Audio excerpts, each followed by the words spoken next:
జరిగితే అందులో పాక అంతం అవుతుంది. కాబట్టి మోడీ రిటైర్మెంట్ ముందే ఇది జరగవచ్చు. రైట్. ఇక నెక్స్ట్ టాపిక్ వచ్చేసి బీహార్ ఎన్నికలు. బీహార్ ఎన్నికల స్కెడ్యూల్ 1-2 రోజుల్లో వచ్చే అవకాశం స్పష్టంగా కనిపిస్తోంది. ఎందుకంటే సిఈసి జ్ఞానేష్ కుమార్ కూడా చెప్పారు నవంబర్ 22 లోపు ఎన్నికలు ఉంటాయి అని చెప్పేసి. సో అక్కడ RJD plus Congress plus left పార్టీలు కలిసి మహాగఠబంధన్, అలాగే జేడీయూ ప్లస్ బీజేపీ కొన్ని పార్టీలు కలిపి ఎన్డీఏగా.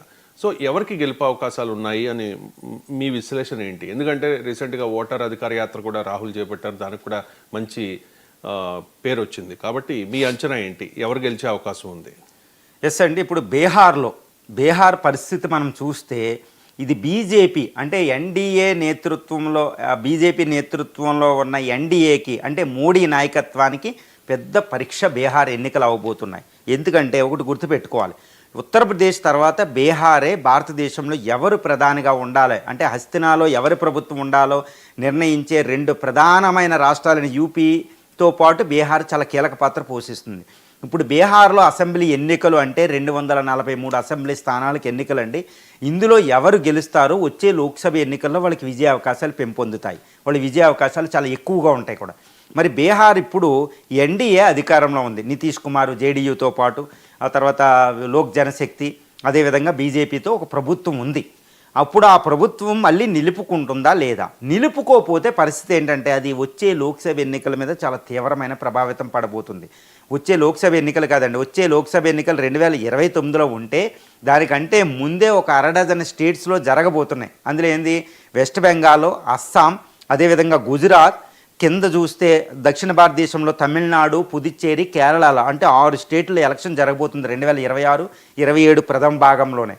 కాబట్టి వచ్చే లోక్సభ ఎన్నికల్లో కంటే ముందే జరగబోయే ఈ 6 అసెంబ్లీ స్టేట్స్లో బీహార్ ఎలక్షన్లో ఎవరు గెలుస్తారో వాళ్ళకి విజయావకాశాలు పెంపొందుతాయి. అందుకే రాహుల్ గాంధీ కానీ మోడీ కానీ ఎలా పర్యటిస్తున్నారో చూడండి బీహార్లో. అంటే ఇప్పుడు రాహుల్కి ఆధ్వర్యంలోని ఇండియా అలయన్స్కి, ఇండియా కూటమికి, అదేవిధంగా ఎన్డీఏ కూటమికి ఒక పెద్ద విషమ పరీక్ష అవ్వబోతుంది. కానీ నా ఎస్టిమేషన్ ప్రకారం ఇక్కడ ఏంటంటే బీహార్లో విన్నింగ్ అవకాశాలు ఎవరికి ఉన్నాయంటే చాలా కష్టమండి, అక్కడ ఎక్స్పెక్ట్ చేయడం కూడా కష్టమే. ఎందుకంటే ఇప్పటివరకు ఏంటంటే అప్రతిహాతంగా బీజేపీ విన్నింగ్ అవుతుంది ఇది మోడీ షా ఆధ్వర్యంలో. కానీ ఈసారి మాత్రం నెల్లేరిపై నడక కాదు బీహార్ ఎలక్షన్స్. ఎందుకంటే రాహుల్ చాలా హైలీ ఫోకస్ చేశారు అక్కడ.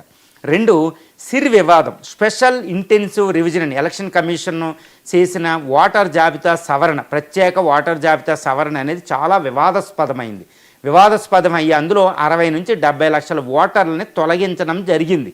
కానీ మళ్ళీ సుప్రీంకోర్టు అందులో ఇన్వాల్వ్ అయ్యి వాటి వాళ్ళని పునరుద్ధరించింది 11 డాక్యుమెంట్ల ఆధార్ కూడా పెట్టి. అంటే ఇప్పుడు 60 లక్షల మంది తొలగించబడిన వాళ్ళు మళ్ళీ ఓటింగ్ వేయబోతున్నారు. మరి వీళ్ళ కోసం, వీళ్ళ సంతృప్తి కోసం అక్కడ ఇండియా కూటమి అధినేత కింద ఉన్న రాహుల్ గాంధీ ఓటర్ అధికారి యాత్ర అని చెప్పారు. అంటే ఏంటి, వాళ్ళని సాటిస్ఫై చేశారు.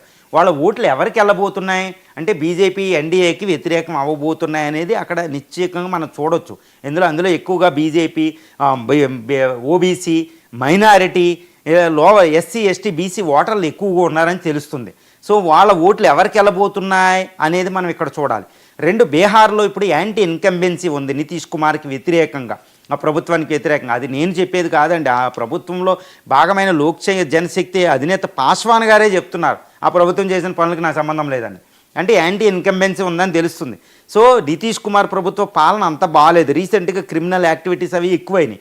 కాబట్టి ఆ వ్యతిరేకత ప్రజలు, ఈ వ్యతిరేక ఓటు అనేది ఒకటి ఉంటుంది కాబట్టి ఆ వ్యతిరేక ఓటు ఇప్పుడు ఎన్డీఏకి వ్యతిరేకంగా పడి ఈ ఇండియా గ్రూప్కి వెళ్ళొచ్చు. అంటే అసెంబ్లీ ఎలక్షన్లో ఎన్డీఏకి ఎంతైతే అవకాశం ఉందో ఇండియా గ్రూప్ కూడా అంతే ఛాన్స్ ఉంది. కాబట్టి బీజేపీకి ఇది ఒక పెద్ద విషం పరీక్ష. ఇందులో ఓడిపోతే నేను ముందు చెప్పినట్టు వచ్చే 6 లోక్సభ అసెంబ్లీ ఎన్నికల్లో బీజేపీకి అంటే ఎన్డీఏకి వ్యతిరేకంగా రావచ్చు.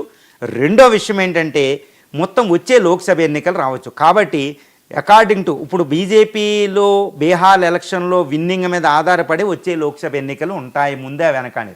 నా అకార్డింగ్ టు అంటే బీజేపీ విషం పరీక్ష కాబట్టి ఇప్పుడు మోడీ రిటైర్మెంట్ కూడా దగ్గరుంది, 75 సంవత్సరాలు నిండినాయి.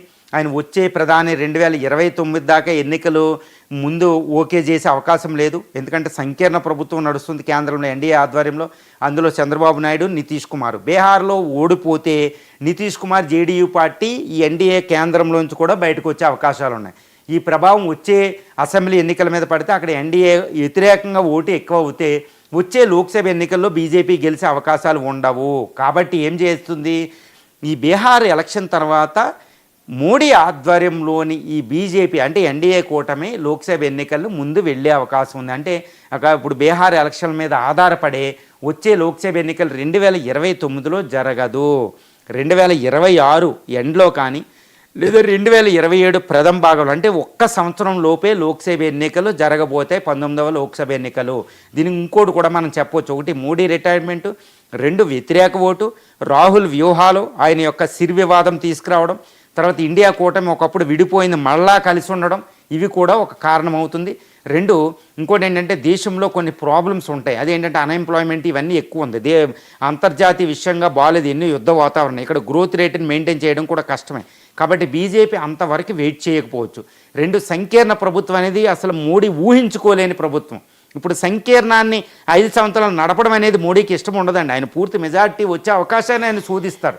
కాబట్టి వచ్చే ప్రధానికి ఆయన ఇవ్వడానికి, వచ్చే ప్రధానికి అధికారాన్ని ఇచ్చే ముందు బీజేపీని మళ్ళా పూర్తి అధికారంలోకి, పూర్తి స్థాయి సంకీర్ణ ప్రభుత్వం లేని పూర్తి స్థాయి మెజారిటీతో కొత్త ప్రభుత్వాన్ని ఇవ్వాలనేది మోడీ ఆకాంక్షగా మనం చూడవచ్చు. ఆయన యొక్క దీక్ష పటిమలు, దేశాన్ని పరిపాలించే విధానం చూస్తే మళ్ళీ బీజేపీకి పూర్వవైభవం 2014లో ఆయనకు వచ్చిన పూర్తి మెజారిటీ మళ్ళా సాధించే కొత్త ప్రధానికి ఇద్దామనేది ఆయన ఆకాంక్ష. కాబట్టి లోక్సభ ఎన్నికలు 2029 దాకా ఎట్టి పరిస్థితుల్లోనూ ఉండవు. అది బీహార్ ఎలక్షన్ రిజల్ట్ని బట్టి అది 2026 ఒక సంవత్సరం లోపే లోక్సభ ఎన్నికలు రాబోతాయి కంట్రీలని మనం చెప్పవచ్చు. రైట్ అండి, thank you so much MG Rao గారు. చాలా